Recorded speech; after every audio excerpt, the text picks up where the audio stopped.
Paz e luz, vamos falar agora acerca da vida sexual do obreiro. Vida sexual do obreiro é o título, coloca aí. É uma área muito complicada, muito delicada, mas, segundo a pesquisa do nosso seminário, é uma área necessária para que se fale, se comente, se faça um comentário.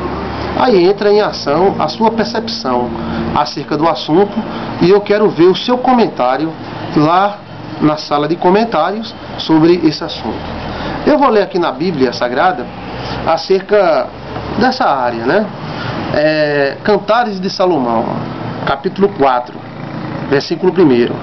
Como és formosa, querida minha, como és formosa. Os teus olhos são como a das pombas e brilham através dos véus. Os teus cabelos são como um rebanho de cabras que descem as montanhas de Gileade.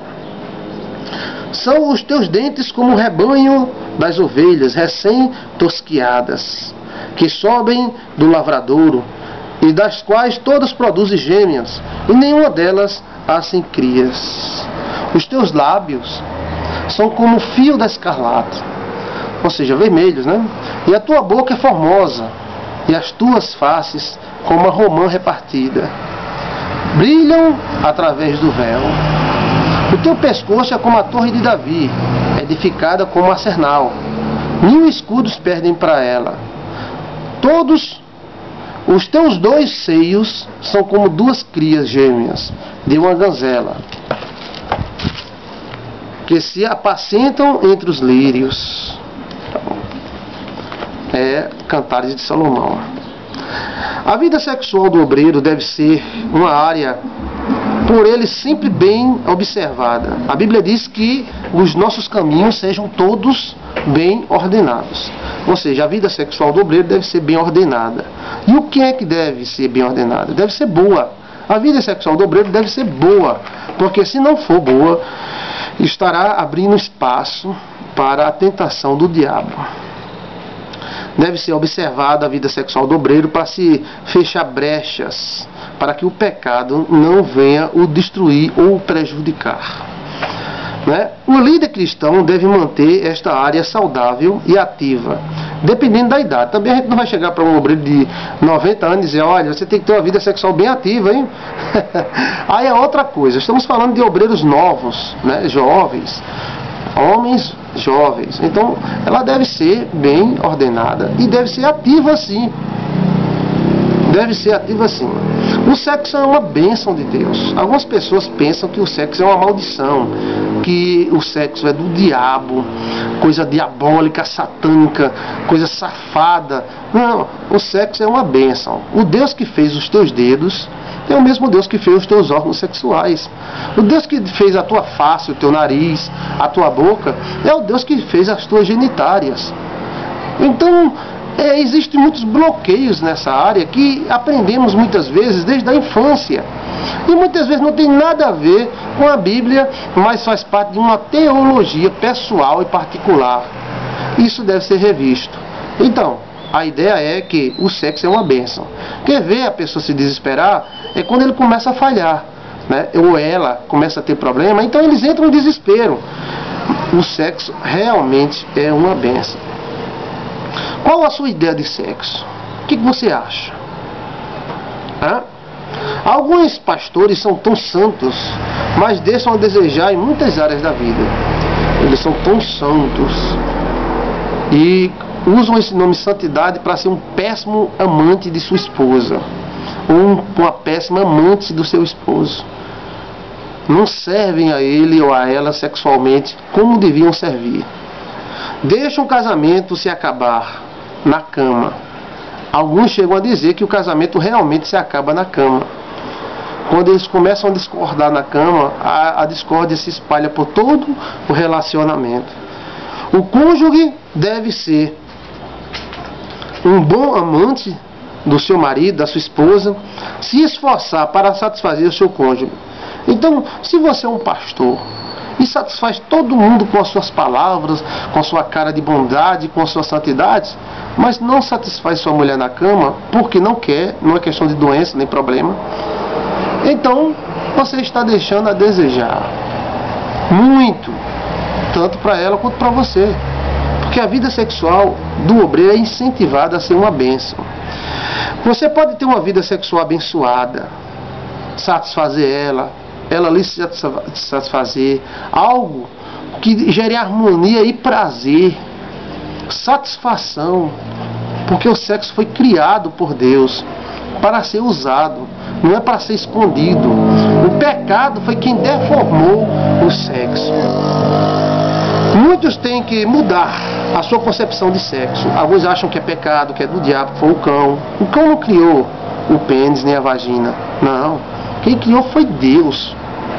Você acha que Adão era sem pênis e Eva era sem vagina? Eles podiam procriar. E vem aquela ideia, não, o sexo é só para reprodução. Que nada, o sexo é para reprodução e prazer. Porque se fosse só para reprodução, não teria prazer.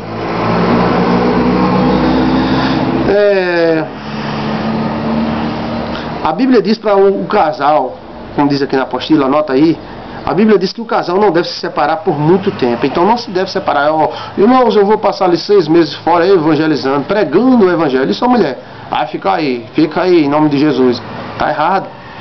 Por que não vai os dois? Não pode. Depois não vá nenhum. Não vá nenhum. Não, mas eu tenho que pregar, porque se eu não pregar as almas vão para o inferno. Que nada, rapaz. Você não vai salvar o mundo todo, não.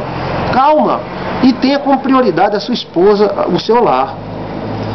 Muitos viajam por muito tempo sem perceber que estão abrindo lacuna para o diabo. E a Bíblia diz, não vos separeis por muito tempo para não ser tentado pela inconstância, ou seja, fraqueza do vosso coração. Seu cônjuge precisa de você. Ele precisa de você. Às vezes a mulher não precisa de um marido, né, de uma pessoa que dê dinheiro, mas precisa de uma pessoa que beije ela, que ame ela, mesmo assim é um homem. A sua vida sexual não precisa cair em uma rotina, em nome da santidade. Usa a imaginação. Usa a imaginação.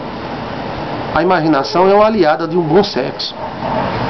Seja sensato e não deixe... Seja santo e sensato, mas não deixe de fazer sexo, que não tem nada a ver uma coisa com outra. Ser santo é servir sexualmente a sua esposa e ao seu esposo. Ser santo é servir sexualmente a sua esposa e seu esposo. Mas aqueles prazeres todos são da carne. É da carne mesmo. É sim. Você queria que fosse de quê? É da carne sim, mas é um prazer que é permitido e não atinge nada de santidade de Deus, nada. Porque foi feito para ser mesmo daquele jeito. Ser santo é servir sexualmente a sua esposa. Peça a Deus para abençoar esta área. Os obreiros pedem tanto para Deus abençoar a área de dinheiro, a área disso, a área daquilo, dar crescimento na igreja, trazer novos membros e tudo mais. E esquecem de pedir a Deus que abençoe eles sexualmente também. Se aperfeiçoe, né? A Bíblia diz, goza a vida com a mulher da tua mocidade. A Bíblia ordena isso. Aproveita que tu fique velho. Porque se a gente não usasse o sexo, e quando tivesse velho, aquilo que a gente não usou pudesse ser usado, como seria bom, né? Mas o tempo vai acabando. Goza a vida com a mulher da tua mocidade. Porque quando ficar velho, não vai ser a mesma coisa. Se aperfeiçoe, meu amigo. Tem gente que parece uma estátua, um poste, um robô. Eu vou fazer sexo agora. Primeiro passo, segundo passo. Isso, irmão, não, isso às vezes é a questão da natureza. Não tem nada com o evangelho, com Deus, com teologia. Às vezes a pessoa tem uma natureza retrógrada, ou seja, algo que não se aperfeiçoou. Você tem que ser bom de cama. Exatamente, meu amigo. Meu Deus, vai chegar na cama e vai orar. Meu Deus, abençoa Maria, não sei o que lá. Não. Você vai chegar e ser um bom amante. E ela também.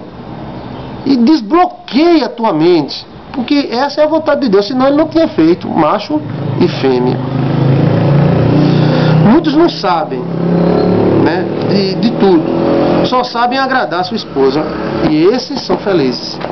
Tem gente que sabe de tudo, porque eu sei falar inglês, sei falar japonês, eu sei teologia, eu sei filosofia, eu sei não sei o que lá, e na hora H não sabe agradar a sua esposa. Que vantagem tem isso? Você tem que saber, em primeiro lugar, agradar a sua esposa, a sua vida íntima com ela vai vai abençoar todo o resto. Você vai ver isso. Os pastores mais ativos e mais abençoados, eles têm a sua vida sexual extremamente abençoada. E eles, quando dão aula sobre isso, eles falam sobre a sua vida sexual. E falam que é bom, que gostam, e que a sua esposa é uma maravilha, e por isso eles têm força. Esta é uma área muito importante da sua vida, que não deve ser esquecida. É uma área que você deve se aperfeiçoar. Ser bom também nessa área é uma bênção de Deus. Seja bom.